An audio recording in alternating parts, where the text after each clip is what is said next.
In this edition of Back in History, we bring to you the story of the destruction of an oil-bearing community in Bayelsa State of Nigeria in November 1999 by the armed forces of Nigeria under the command of President Olusegun Obasanjo, then President and Commander-in-Chief of the Armed Forces of the country.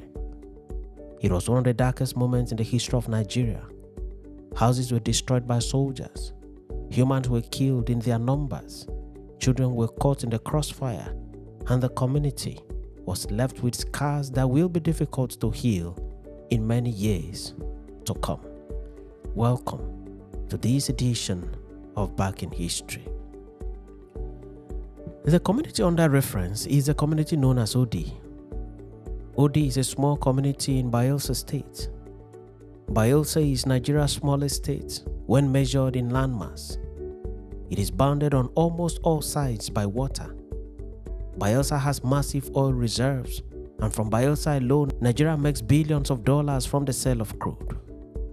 For many years, Bayelsa produced so much wealth for Nigeria but had little or nothing to show for it.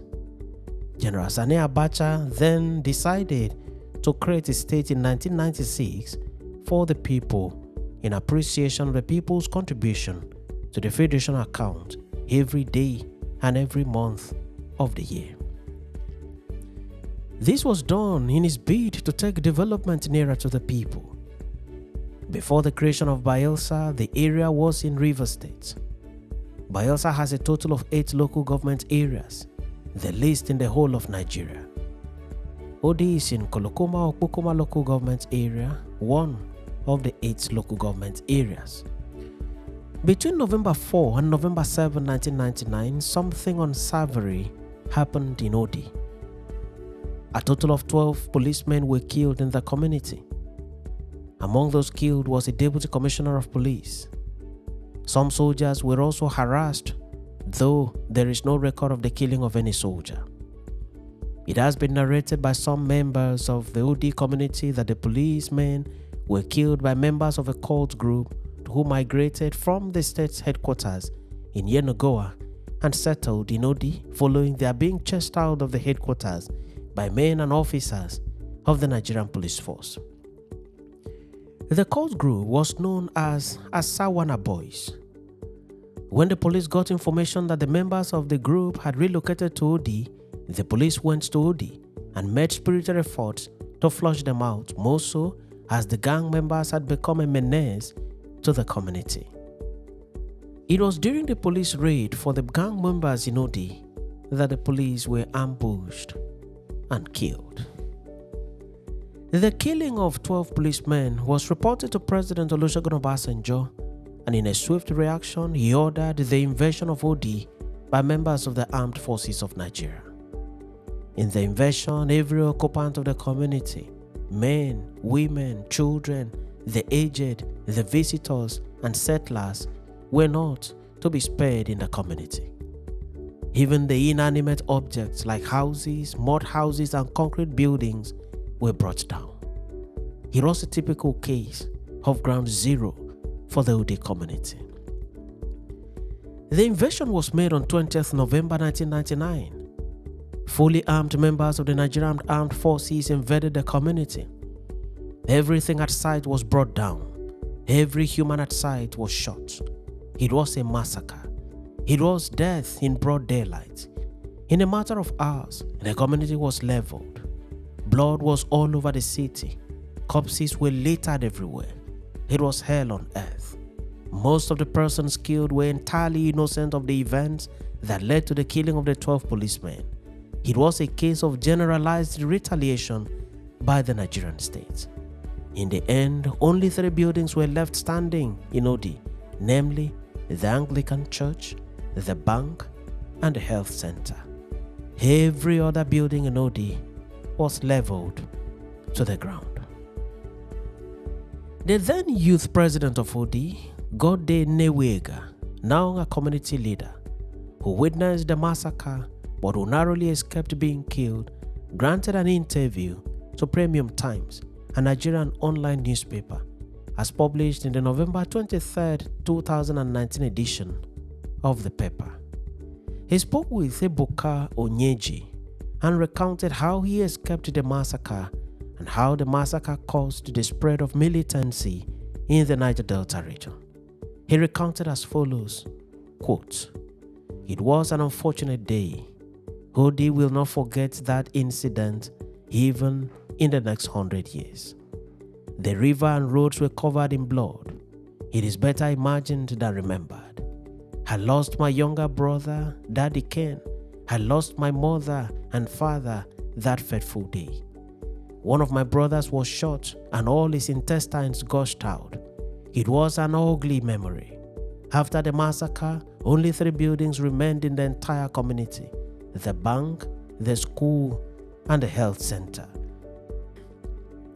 He continued, still in quote, "The truth is that Odi people never converged and planned to kill policemen or anybody. We are peaceful in nature. It was a gang of bandits called as Sawana Boys that killed the policemen. They are the ones that brought this mayhem on us because they were using Odi as their safe haven at the time. The gang was formed by a group of thugs used by late former Bayelsa State Governor Diepreye Alamesia. He recruited them for the 1999 governorship elections. He bought them the guns they used, but after winning the election, the former governor abandoned them in Yenagoa, the state capital, so they became violent and notorious.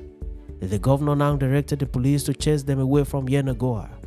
The gang even fought the police and some of them were killed before they ran away, only to accommodate themselves in Odi and plot their attacks from here.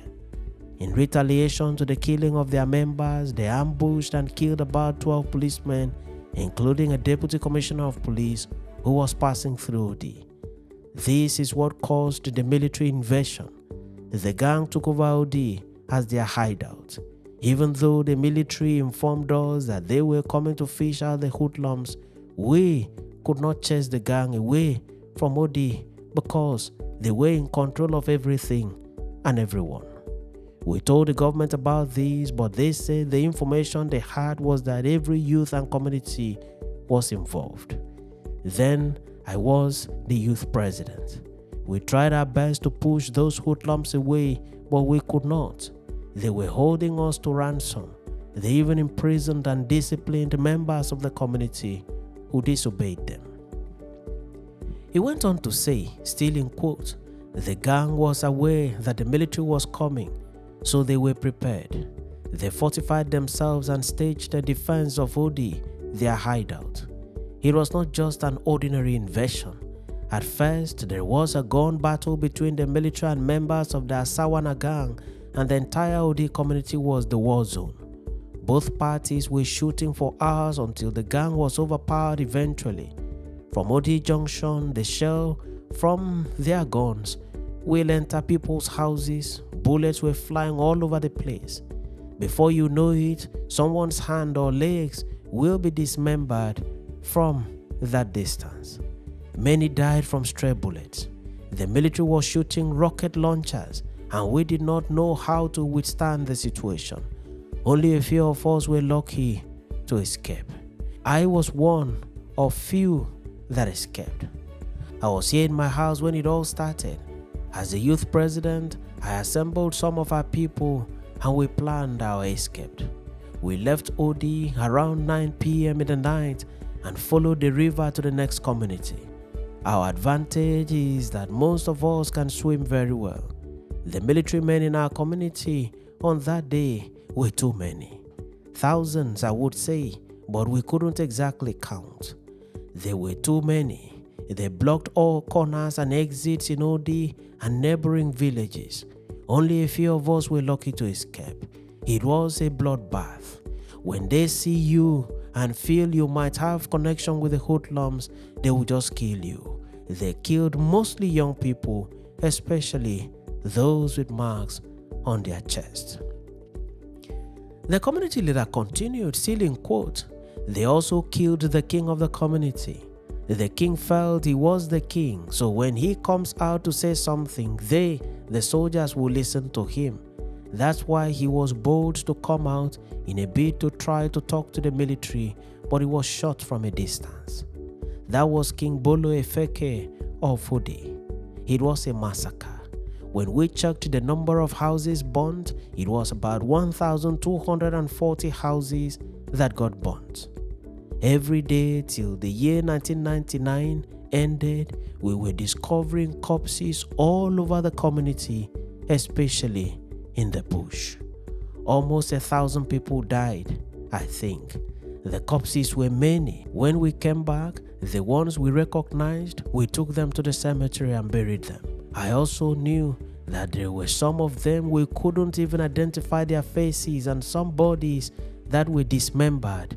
We put these categories all in one grave. Every 20th November, we remember the persons who lost their lives in the massacre. The day is always remembered madly. We don't make it a big event. It is a day of sober reflection. We just go to church and do Thanksgiving and come back home and tell stories about our loved ones. Many people lost their entire families that day. We remember all of them. So many people lost their parents too. That military invasion made so many youths in the entire Niger Delta region to join militancy at the time. After the massacre, many young people restructured themselves as leaders of different militant groups. As the youth presidents then, we tried to stop them, but they spread to other parts of the Niger Delta. End of quote.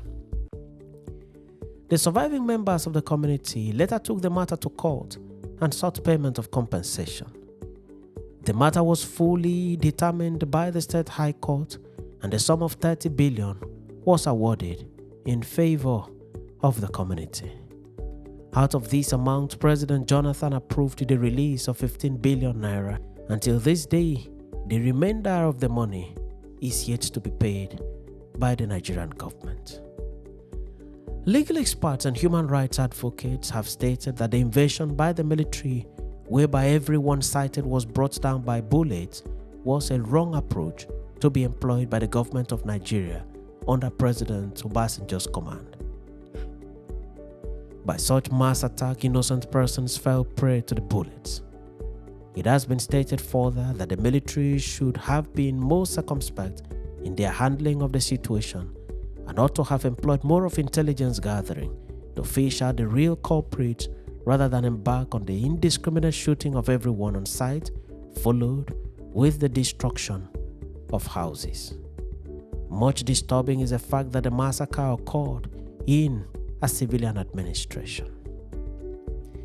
Though the massacre of 20th November 1999 remains one of the saddest moments in the history of Nigeria.